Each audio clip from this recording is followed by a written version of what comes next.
নমস্কাৰ নিউজৰ বাতৰিলৈ স্বাগতম জনাই ষ্টুডিঅ'ৰ মজিয়াত মই উৎপল দাস চাহক আজিৰ বাতৰি যোৰহাট পৌৰ ৱাৰ্ডৰ বাধ্যতামূলক আৱৰ্জনা পৃথকীকৰণ জাননী অনুসৰি তৰাজানস্থিত তৰাজান এপাৰ্টমেণ্ট আৰু ইউনিক হোম এপাৰ্টমেণ্টে সফলতাৰে ইন হাউচ কম্পোজিং ব্যৱস্থা ৰূপায়ণ কৰি প্ৰথম গোটৰ পচন সাৰ উৎপাদনত সফলতা লাভ নিউজৰ এক বিশেষ প্ৰতিবেদন যোৰহাট পৌৰ বৰ্ডৰ বাধ্যতামূলক আৱৰ্জনা পৃথকীকৰণ জাননী অনুসৰি তৰাজানস্থিত তৰাজান এপাৰ্টমেণ্ট আৰু ইউনিক হোম এপাৰ্টমেণ্টত সফলতাৰে ইন হাউচ কম্পোজিং ব্যৱস্থাৰ ৰূপায়ণ কৰি প্ৰথম গোটৰ পচন সাৰ উৎপাদনত সফলতা লাভ কৰিছে।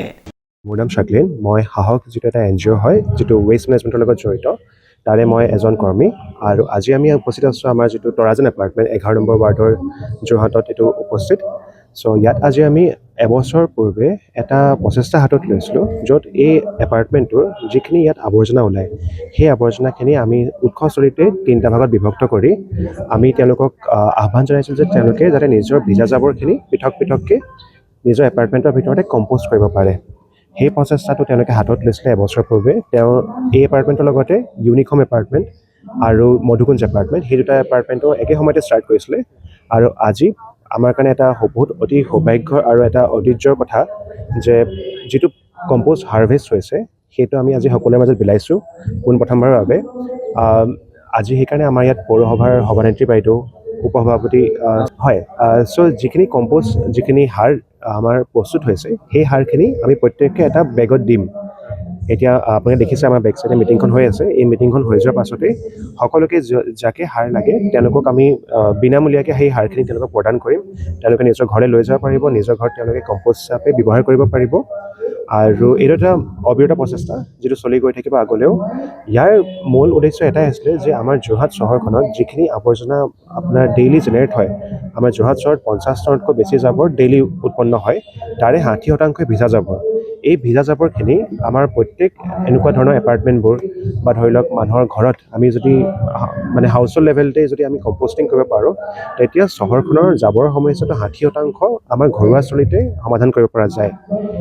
সেই মাইণ্ডছেটটোকে আমি হাতত লৈ সকলো যিবোৰ এনেকুৱা এপাৰ্টমেণ্টবোৰ আছে সকলোকে পৌৰসভাৰ লগত মিলি পেলাই আমি সকলোকে ৰিচ আউট কৰিছোঁ।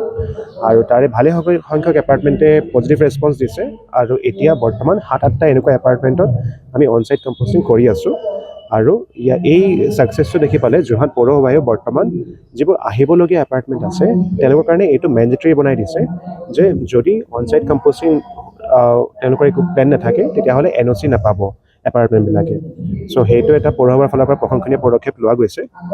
আমি আশা কৰোঁ এনেকুৱা ধৰণৰ সৰু সৰু প্ৰচেষ্টাবিলাকে আমাক সকলোৱে মিলি এখন জাবৰমুক্ত যোৰহাট গঢ়ি দিয়াত সহায় কৰিব। ধন্যবাদ। উল্লেখযোগ্য যে যোৱা কেইমাহমান ধৰি 2টা এপাৰ্টমেণ্টে দৈনিক উৎপাদিত আৱৰ্জনাক শুকান, ভিজা আৰু ঘৰুৱা বিপদজনক শ্ৰেণীত পৃথক কৰি ভিজা আৱৰ্জনা নিজস্ব পচন সাৰ ইউনিটৰ জৰিয়তে পৰিচালনা কৰি আহিছিল।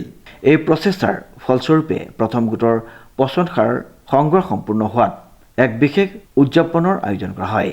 আয়োজকসকলে কয় যে এই পদক্ষেপে যোৰহাট জিলাত পদ্ধতিগত আৱৰ্জনাৰ ব্যৱস্থাপনাৰ ক্ষেত্ৰত এক ইতিবাচক বাৰ্তা প্ৰেৰণ কৰাৰ লগতে গাঁও চহৰ উভয় ক্ষেত্ৰতে পৰিৱেশ সুৰক্ষা দিশত জনসাধাৰণক অধিক সজাগ কৰি তুলিব।